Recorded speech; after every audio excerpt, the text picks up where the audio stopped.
이제 오늘 야유회 때 남선교회에서 이 축구 대회를 한답니다. 그래서 지난주에 제가 이제 내 몸을 좀 만들어 봐야 되겠다. 그래서 아침에 일찍 한번 이제 공을 차고 집에 갈 때 차를 가져가지 말고 감곡에서부터 집까지 한번 걸어와 보자. 그래서 감곡에서부터 공을 차고 이제 집까지 걸어오는데 저희 뚝방길에 그동안 없었던 운동기구가 생긴 거예요. 그래서 이거 마침 잘 됐다. 이거 근력 운동도 좀 해야 되는데 그동안 못했으니까 저기 있는 거를 그냥 제가 다 해봤어요. 다. 너무 좋은 거예요. 그래서 1시간 반 이상 걷고 뭐 근력 운동도 하고 공도 차고 그리고 이제 다음 날 못 일어나겠는데 이 팔을 들 수가 없는 거예요. 그래서 예전엔 이러지 않았는데 이 팔이 아파가지고 저기 병원 가가지고 약을 지어 먹었어요. 제가 어른들에게는 좀 죄송하지만 제가 이제 나이가 들었는지 제 몸이 노화가 된 것 같습니다. 예전에는요 우리가 이 노화되는 게 자연스럽다 생각했어요. 어린이가 돼서 어른이 되고 나면 이 늙는 게 자연스럽다 생각했는데 이제는 이게 질병이랍니다. 질병. 지금 WHO 세계보건기구에서는요 이 노화를 질병으로 분류하고 있습니다. 지금 보시는 게 질병 코드예요. 이 노화되는 것을 질병 코드로 넣었다는 게 무엇이냐면 노화가 이제는 치료가 가능한 질병이라는 것입니다. 그럼 이 노화의 원인이 무엇인가 봤더니 우리 몸에 있는 세포에 문제가 생기는 거예요. 여러분 우리가 몇 개의 세포로 되어 있는지 아십니까? 60조 개의 세포가 우리 안에 있어요. 근데 이 한 개의 세포가 분열을 하는데 계속 분열을 해서 우리 몸이 세포 분열을 일으키는 거죠. 근데 하나의 세포가 60번까지 분열을 합니다. 그럼 60번까지 분열을 하고 난 세포는 어떻게 될까요? 죽는 거예요. 사라져 버리는 거예요. 우리 몸에서 60번 분열을 하고 나면 사라져야 되는데 문제는 사라져야 될 세포가 사라지지 않는다는 겁니다. 그러니까 사라지지 않는 세포가 있는 거예요. 말하자면 죽지 않는 세포가 생겨난 겁니다. 그래서 이 죽지 않는 세포의 이름을 좀비 세포라고 부르는 거예요. 그냥 우리가 우스갯소리로 부르는 게 아니라 이 네이처지에서도 명명한 아주 공식적인 이름이에요. 이 좀비 세포가. 이 좀비 세포가 바로 사람을 노화시키는 원인이라는 겁니다. 근데 어린이들은요, 이 좀비 세포가 많지가 않대요. 왜냐하면은 아이들은 늘 즐겁고 행복하고 성장하기 때문에 좀비 세포가 잘 생기지 않는데 좀비 세포가 언제부터 생기냐? 성장한 이후부터 말하자면 어른들서부터 나타나는 거예요. 근데 이 좀비 세포가 점점 많아져서 우리 몸에 가득하면 우리 몸이 노화가 돼서 결국엔 사망에 이른다는 겁니다. 이 좀비 세포가 머리에 많아지면 치매가 오고요. 좀비 세포가 간에 오면 간암이 되는 거죠. 그러니까 좀비 세포가 우리 몸에 어디 있느냐에 따라서 그 몸을 망가뜨리는 겁니다. 그럼 이제 문제는 무엇인가? 이 좀비 세포를 어떻게 하면 잡을 수 있는가? 그래서 과학자들이 이 좀비 세포가 어떻게 생기는가 봤더니 좀비 세포는요, 스트레스로 생긴다는 거예요. 우리 몸에서 이 세포 분열이 다 끝나 죽어야 되는 세포가 우리가 화낼 때, 우리가 짜증낼 때, 우리가 열받을 때 죽어야 될 세포가 죽지 않고 뭘로 변한다는 거예요? 좀비 세포로. 여러분 거짓말 같으시죠? 이거 다 과학자들이 밝혀낸 거예요. 제가 아는 게 아니라. 제가 이 이야기를 듣고 진짜 깜짝 놀란 겁니다. 죽어야 될 세포가 죽지 않고 좀비 세포가 되는 것이 뭐 때문이라고요?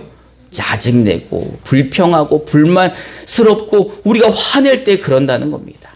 자, 젊어지고 싶으신 분들만 한번 따라해 봅시다. 짜증내지 않겠습니다. 불평하지 않겠습니다. 성질내지 않겠습니다.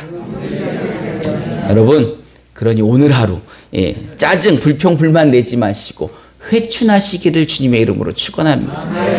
네, 여러분 좀비 세포가 우리 몸에만 있는 줄 알았더니 영적으로도 우리 안에 영적인 좀비 세포가 있는 것입니다. 하나님은요, 예수 그리스도를 통하여서 우리의 죄의 문제를 해결해 주셨습니다. 여러분 믿으십니까? 이 죄의 문제가 해결된 우리를 또 하나님이 자녀 삼아 주셨어요. 그래서 우리가 하나님을 아버지라 부를 수 있는 거죠. 그리고 이 하나님을 아버지라 부르는 자녀들에게 특혜를 주셨는데 그게 무엇이냐? 심판받지 않고, 죽음 이후에 심판받지 않고 천국, 아버지의 집으로 불러주시는 구원과 영생을 허락해 주셨다는 것입니다. 이것이 복음이에요. 이것이 기쁜 소식이에요. 이게 바로 하나님이 우리에게 주신 축복이고, 이 진리가 우리를 평안하게 하는 것입니다. 할렐루야. 그런데 여러분 왜 염려하십니까? 여러분 그런데 왜 걱정하시고 근심하십니까? 문제가 뭐라고요? 예? 문제가 뭐라고요? 스트레스. 예? 이 영적인 좀비 세포가 우리 안에서 근심, 걱정, 염려를 만들어내는데, 그 영적인 좀비 세포가 무엇인가 봤더니 바로 하나님이 우리와 함께 하심을 믿지 못하게 하는 의심이라는 거예요. 이 의심이 하나님이 주시는 평안을 누리지 못하게 하고, 이 의심이 하나님이 주시는 기쁨을 느끼지 못하게 한다는 것입니다. 여러분, 자녀가 아버지를 의심하는 것만큼 잔인한 게 어디 있습니까? 아니, 아버지가 있는데 자식이 아버지를 믿지 않는 거예요. 그 아버지로서 얼마나 속상합니까? 하나님이 아버지신데 자녀들이 자꾸 의심하는 거예요. 아버지 아니시죠? 전능하지 않으시죠? 나랑 함께 안 있으시죠? 이거 못하시죠? 아니, 이렇게 의심하면 하나님이 얼마나 속상하십니까? 또 의심하는 자녀들은 그 의심으로 말미암아 근심과 걱정과 염려가 생기고, 그로 인해 불평과 불만이 생기고, 그러니까 짜증나고 화나고. 우리가 사랑은 무슨 사랑이에요? 내가 지금 문제인데. 그런데 여러분 너무 걱정하지 마시기 바랍니다. 하나님이 오늘 우리 말씀을 통하여서 이 영적 좀비 세포를 잡을 수 있는 백신을 허락해 주셨습니다.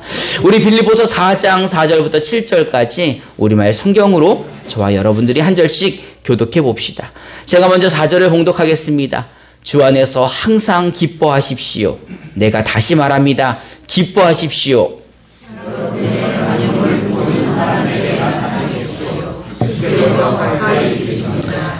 아무것도 염려하지 말고 오직 모든 일에 기도와 간구로 여러분이 구할 것을 하나님께 감사함으로 아뢰십시오.